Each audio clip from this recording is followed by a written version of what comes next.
America అధ్యక్షుడు Donald Trump ఆయన వైఖరి వల్ల, ఆయన మాట తీరు వల్ల, ఆయన అవలంబిస్తున్నటువంటి విధానాల వల్ల, అలాగే ముఖ్యంగా ఆయన తీసుకునేటువంటి నిర్ణయాల వల్ల చిక్కుల్లో పడుతూ వివాదాల్లో ఇరుక్కుంటూ ఉంటారు.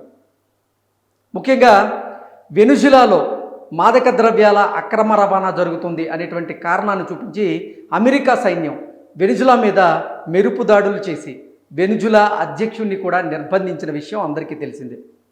ఆ తరువాత మెక్సికోలో కూడా మాదక ద్రవ్యాల అక్రమ రవాణా జరుగుతుంది. ఈ అక్రమ రవాణాని మేము నిలువరించాలంటే మెక్సికో మీద దాడి చేయక తప్పదు అంటూ అగ్రరాజ్య అమెరికా అధ్యక్షుడైనటువంటి డొనాల్డ్ ట్రంప్ మెక్సికోను కూడా హెచ్చరించేటువంటి ప్రయత్నం చేసిన విషయం కూడా అందరికీ తెలిసిందే.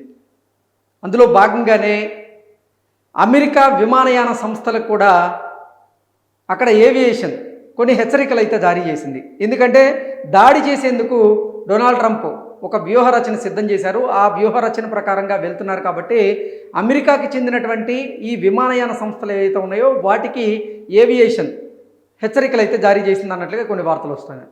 అలాగే ఇరాన్ మీద కూడా అతి త్వరలో దాడి చేయబోతున్నట్లుగా రకరకాల వార్తలు అయితే వచ్చాయి. ఇప్పుడు ఇరాన్ మీద అమెరికా దాడి చేసేటువంటి విషయంలో డొనాల్డ్ ట్రంప్ వెనక్కి తగ్గినట్లుగా తెలుస్తోంది. దానికి కారణం ఏంటి అనేది ఒకసారి మనం పూర్తి స్థాయిలో విశ్లేషణ చేసుకునేటువంటి ప్రయత్నం చేద్దాం. ఇరాన్పై సైనిక చర్య తప్పదంటూ ఇటీవల వరుస హెచ్చరికలు చేసినటువంటి అమెరికా అధ్యక్షుడు డొనాల్డ్ ట్రంప్ ప్రస్తుతానికి వెనక్కి తగ్గినట్లుగా కనిపిస్తోంది. ప్రభుత్వ వ్యతిరేక ఆందోళనలు చేపట్టినటువంటి నిరసనకారుల అణిచివేత విషయంలో టెహరాన్ మెత్తబడినట్లుగా కనిపిస్తోందని పేర్కొన్నటువంటి డొనాల్డ్ ట్రంప్ సమీప భవిష్యత్తులో ఆ దేశంపై దాడి చేయబోమని సంకేతాలు అయితే ఇచ్చారు. ఇరాన్పై దాడులకు దిగితే ఆ దేశంలో అనిశ్చితి మరింత పెరిగేటువంటి ముప్పు ఉండడం, ప్రాంతీయంగా తీవ్ర ఉద్రిక్తతలు తలెత్తేటువంటి అవకాశాలు ఉండడం, వాషింగ్టన్ పరిమిత స్థాయి సైనిక చర్యతో ఆగిపోకుండా దీర్ఘకాలం పాటు దాడులు కొనసాగించక తప్పని పరిస్థితులు తలెచ్చొచ్చని అగ్రరాజ్య అమెరికా అధ్యక్షుడు డొనాల్డ్ ట్రంప్ భావించి ఆ అంచనాల ప్రకారంగా ఇవన్నీ సైనిక చర్యపై ట్రంప్ నిర్ణయం మార్పుకి కారణమైనట్లుగా తెలుస్తోంది. నిరసనకారులపై ఉక్కుపాదం మోపితే ఇరాన్ భారీ మూల్యం చెల్లించుకోవాల్సి వస్తుందని ట్రంప్ పదే పదే హెచ్చరించారు. 24 గంటల్లోనే టెహ్రాన్పై వాషింగ్టన్ సైనిక చర్యకు దిగడం ఖాయమని విశ్వసనీయ వర్గాలైతే బుధవారం రోజు వెల్లడించాయి.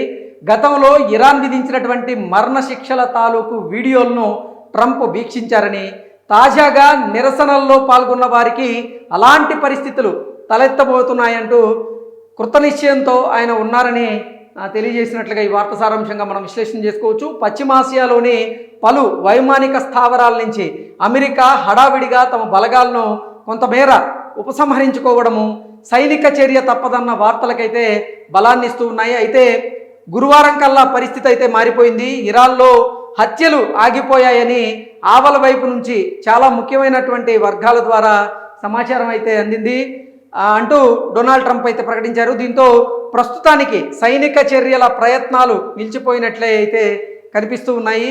ఒక్క రోజులో ట్రంప్ స్వరం మారడం చూసి అమెరికా సైనిక వర్గాలు కూడా ఆశ్చర్యపోయినట్లుగా తెలుస్తోంది. నిజానికి ఆ సమయానికి ఇరాన్లో నిరసనకారులపై హత్యాకాండ నిలిచిపోయినట్లుగా అమెరికా నిఘా వర్గాలేవి నివేదికలు అందించలేదన్నట్లుగా సమాచారం వస్తుంది. ఇక ప్రభుత్వ వ్యతిరేక ఆందోళనలో చురుగ్గా పాల్గొన్నటువంటి ఇర్ఫాన్ సోల్తానీ అనేటువంటి 26 ఏళ్ల యువకుడికి ఈ నెల 14న మరణశిక్ష అమలు చేయాలని ఇరాన్ తొలుత భావించింది. కానీ చివరి నిమిషాల్లో ఆ శిక్ష అమలునైతే నిలిపివేసింది. సైనిక చర్యలపై ట్రంప్ వెనక్కి తగ్గడానికి ఇది బాగా ఉపయోగపడుతుందని విశ్లేషకులైతే అభిప్రాయాన్ని వ్యక్తం చేస్తూ ఉన్నారు. ఇరాన్పై దాడుల విషయంలో ట్రంప్ వెనక్కి తగ్గడానికి ఇజ్రాయెల్ ప్రధానమంత్రి అయినటువంటి నెతన్యాహు కూడా ఒక ప్రధాన కారణమని తెలుస్తోంది. ఈ ఇద్దరు నేతలు బుధవారం రోజు మధ్యాహ్నం సెల్ ఫోన్లో మాట్లాడుకున్నారు. విశ్వసనీయ సమాచారం ప్రకారంగా ఇరాన్ అంత తేలిగ్గా తలొగ్గబోదని ట్రంప్ కూడా నెతన్యాహు అయితే తెలియజేశారు. దాడులు మొదలు పెడితే దీర్ఘకాలం పాటు కొనసాగాల్సి వస్తుందంటూ ఆయన చెప్పడం జరిగింది. ప్రస్తుతానికి తమ దేశ క్షిపణి రక్షణ వ్యవస్థల పరిస్థితి అంత బాగోలేదని ఆయన డొనాల్డ్ ట్రంప్కి అయితే నివేదించారు. ఈ పరిస్థితుల్లో ఇరాన్పై దాడులకు దిగపోవడమే మేలని హితవు పలికారు. గతంలో టెహ్రాన్పై సైనిక చర్యను కోరినటువంటి నెతన్యాహుయే ఇప్పుడు దాడులు వద్దని స్వయంగా చెప్పడం ట్రంప్ను పునరాలోచనలో పడేసినట్లుగా తెలుస్తూ ఉంది.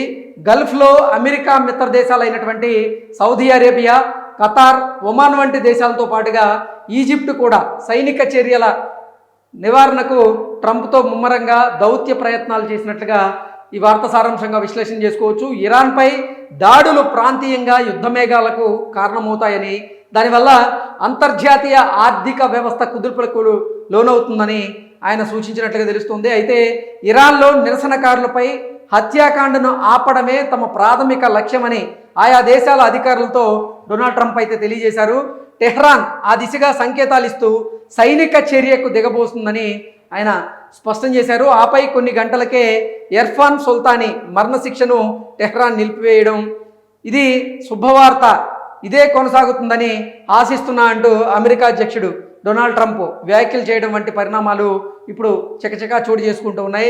నిరసనకారుల మరణశిక్షలను నిలిపివేసేందుకు ఇరాన్కు ట్రంప్ కృతజ్ఞతలు తెలపడం ఇక్కడ గమనార్హం. నిజంగా చెప్పాలంటే ఇరాన్ మీద మేము దాడులు చేస్తాం అంటూ కూడా గతంలో ప్రకటించినటువంటి డొనాల్డ్ ట్రంప్ ఇప్పుడు తన మాటని వెనక్కి తీసుకున్నట్లు, అంటే ఆ మాట విషయంలో ఆయన తలొగ్గినట్లుగా దీని ప్రకారంగా మనం పూర్తి స్థాయిలో అయితే విశ్లేషణ చేసుకోవచ్చు. అయితే మెక్సికో మీద మాత్రం దాడి చేసేందుకు డొనాల్డ్ ట్రంప్ వ్యూహరచన సిద్ధం చేసినట్లుగా, అందులో భాగంగానే ఇప్పుడు అమెరికాకి సంబంధించినటువంటి విమానయాన సంస్థలకు చెందినటువంటి ఎయిర్లైన్స్ ఏవైతే ఉన్నాయో వాటికి అమెరికా ఏవియేషన్ ఫెడరేషన్ వారు హెచ్చరికలు జారీ చేసినట్లుగా, ముఖ్యంగా సెంట్రల్ అమెరికా, అలాగే మెక్సికో, క్యూబా వంటి ప్రాంతాల్లో మీరు ఎంత ఎత్తులో ప్రయాణం చేస్తున్నారనే దాన్ని బట్టి మీరు అత్యంత జాగ్రత్తగా వ్యవహరించాల్సినటువంటి అవసరం ఉంది అంటూ ఎయిర్లైన్ సంస్థకి FAA ఈ హెచ్చరికలు జారీ చేసినట్లుగా కూడా తెలుస్తోంది. దీని ప్రకారంగా చూసుకున్నట్లయితే మెక్సికో మీద దాడి చేసేందుకు డొనాల్డ్ ట్రంప్ సిద్ధంగా ఉన్నారు, కానీ ఇరాన్ మీద దాడి చేసే విషయంలో మాత్రం సైనిక చర్యకి డొనాల్డ్ ట్రంప్ వెనక్కి తగ్గి ఆలోచిస్తున్నట్లుగా అయితే ఈ వార్త ప్రకారంగా మనం విశ్లేషణ చేసుకోవచ్చు. Thank you so much.